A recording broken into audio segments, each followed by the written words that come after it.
Hello and welcome to Gravitas Plus. I'm Palki Sharma Upadhyay and I have a question for you. Do you like your job? Does going to work make you happy? Or would you rather be at home with your family or do something else?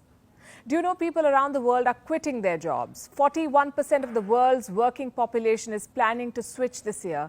95% of Americans are thinking of quitting their current jobs this year. Many already have. We are in the middle of the Great Resignation. The term was coined by Anthony Klotz. He calls the trend a pandemic epiphany. And we'll try to understand it today. Why are people leaving their jobs? Where are they going? And most importantly, should you consider quitting too? If you're an employer, what should you do? We'll discuss all of this. Let's start with some numbers. Microsoft conducted a survey. It found that 41% of employees worldwide are looking to quit their jobs this year. In the United States, 4.3 million people quit their jobs in August this year. 4.3 million people, that's 2.9% of America's working population. 20 million Americans have left their jobs since April. Do the math. In Germany, 1/3 of the companies are short of skilled workers.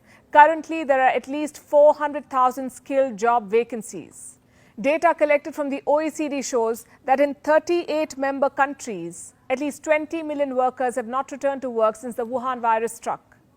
In India, the attrition rate in the tech sector is up 23%. In Vietnam, many low-paid garment workers have not returned to factories. In the Caribbean, 1 in 6 workers aged 18 to 29 has left the workforce. In China, there's a shortage of workers in the tech sector. Welcome to the Great Resignation. Why did people start quitting their jobs? Unemployment benefits, check.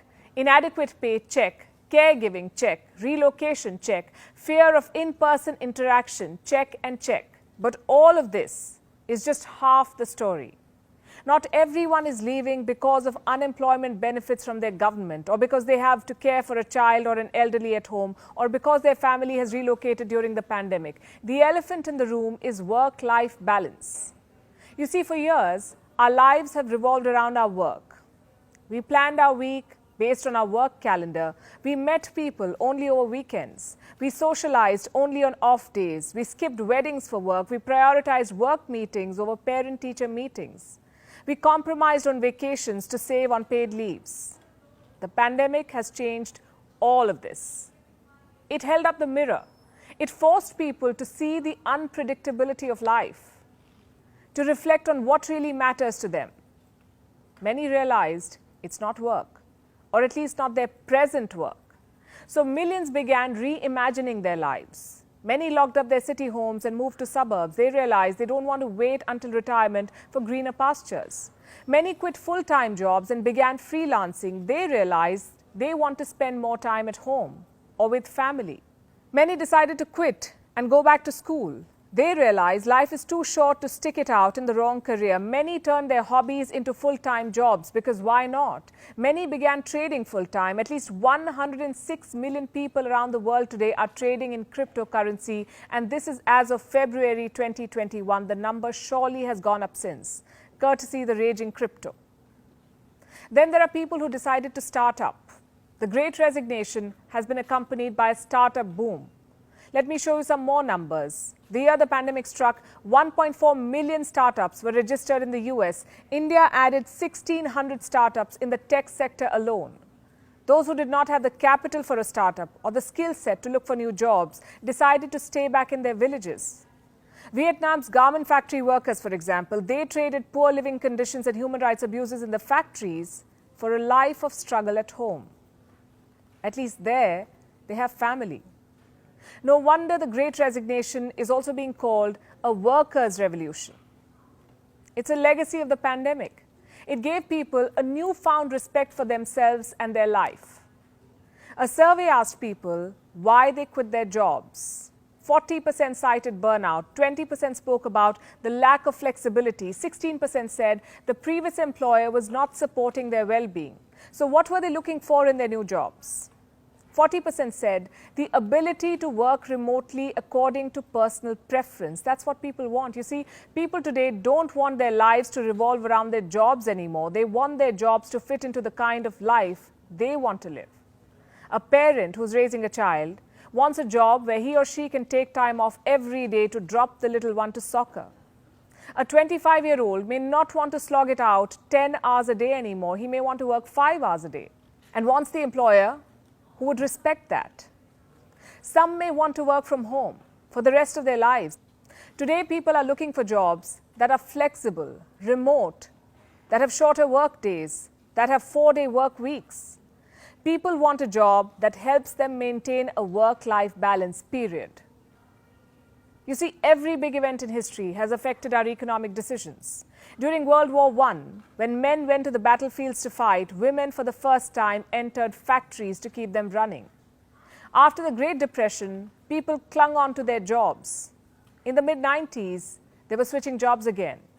After the Great Recession, the trend of sticking to the jobs was back. People wanted a safety net. Then came the pandemic. It gave people another reality check on life. Those who survived the virus value their lives way too much to compromise. LinkedIn studied the trend. It found that the percentage of LinkedIn members who updated their profiles and found a job has increased 54% year on year. Gen Z switched the most. Their job transition increased 80%. Millennials were next, then Gen X, and finally the boomers. Sectors suffering the most because of the Great Resignation include hospitality and healthcare. So this was the employees' side of the story. Let's now look at the employers. The first year of the pandemic was hard enough. Offices were closed. When they reopened, supply bottlenecks strangled operations, and now workers are quitting. It's like being out of the frying pan into the fire.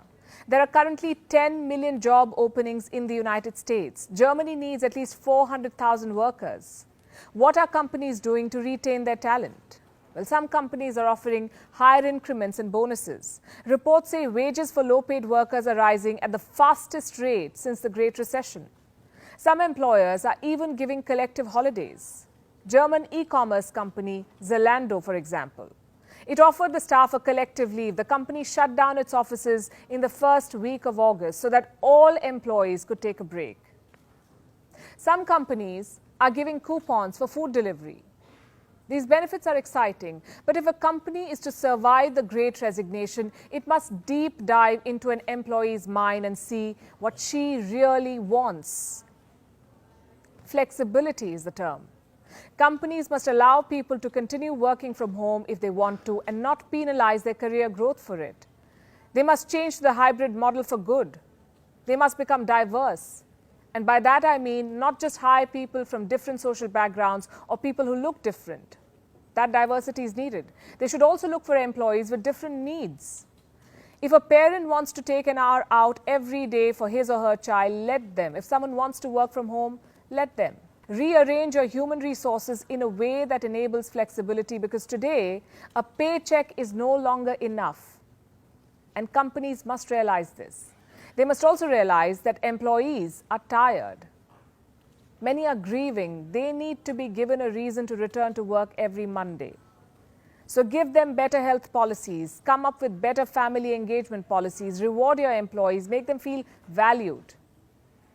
It's time to reimagine work, reimagine office culture, reimagine leadership. Because if you don't, some other company will, and you will lose out in the race for talent. Next question. What should you do? Should you quit your job or continue working where you are right now?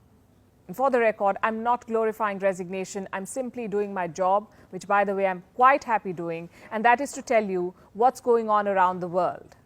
So it's for you to decide what you want to do, what suits your economic situation, what helps you pay your loans, what helps you support your family.